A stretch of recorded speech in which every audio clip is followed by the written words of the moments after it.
Good morning, class, and welcome to another online English lesson. Today's topic is Saying No, Unit 6B.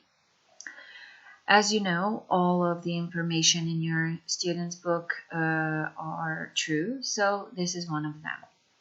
Let's look at the pictures.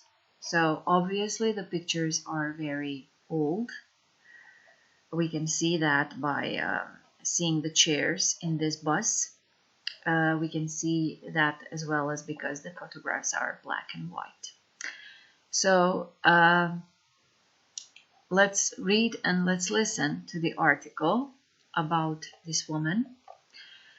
And let's answer the questions. What is the woman's name?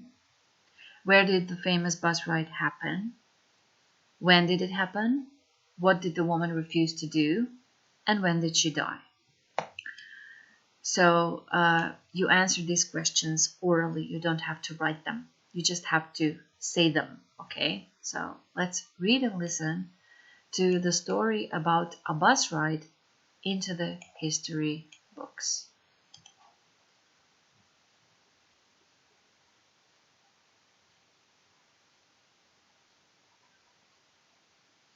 Page 70.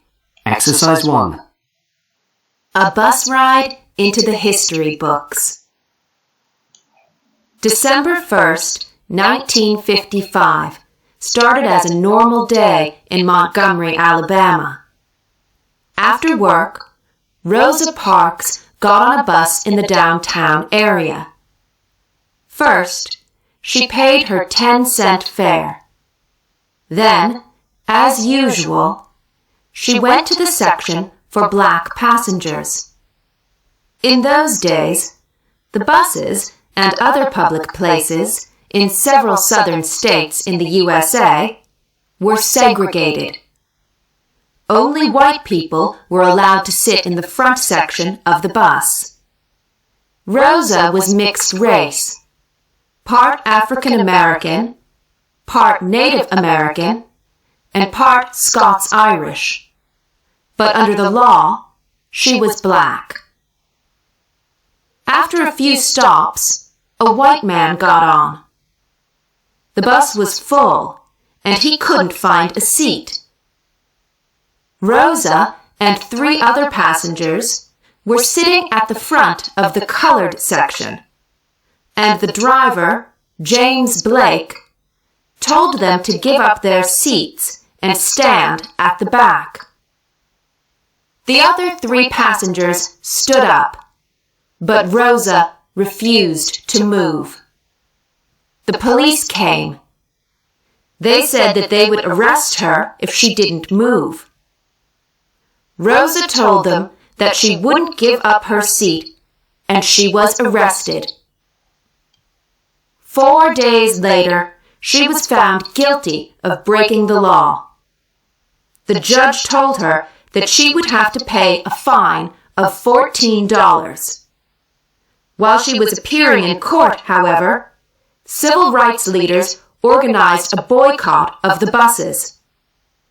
For 381 days, the 42,000 black people of Montgomery said that they wouldn't use the buses.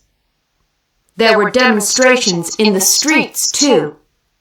A young preacher called Martin Luther King led many of these. Finally, just over a year later, the judges of the U.S. Supreme Court said that segregation was illegal. That wasn't the end of the story. It took a long time for things to change. In 1957, Rosa and her husband moved to Detroit after some people in Montgomery said that they were going to kill her. Over the next few years, hundreds of people died in demonstrations. And in 1968, Martin Luther King himself was shot. However, Rosa's no started a revolution that slowly changed American society. In 2008, Barack Obama became the first black person to be elected president of the USA. Unfortunately, Rosa herself didn't live to see it. She died in 2005 at the age of 92. All right. So be responsible and take out all the unfamiliar words that you don't understand. I believe that there are a few more than usual. So please do that. Now let's look at task 2. Put the events in the order they happened. Write them down into your notebooks and take a photograph and send it to me. All right. So this is the true story that happened. I believe that you all know that segregation was something very, very wrong in the United States of America and all around the world. Okay, so you have to know this, that not just Americans were segregating people because of their skin color. Okay, so let's look at task 3. Find words or expressions in the text that mean the same as the following. So this task you will do using the learning application that I will set up for you, and I will put it as a description to this video. So you copy the link and you do the task and then screenshot it and send it as chat message to me. Let's look at task 4. Answer the questions. What was the bus driver's name? How much was the fine? What was Martin Luther King's job? How long did the boycott last? And why did Rosa leave Montgomery? In what year was she born? You don't have to write it down. You do this task orally as well as task number 1. So 2 oral exams, actually not exams but tasks, 2 oral tasks, 1 written and 1 using the application. Okay, and that's it for today. Be responsible, please.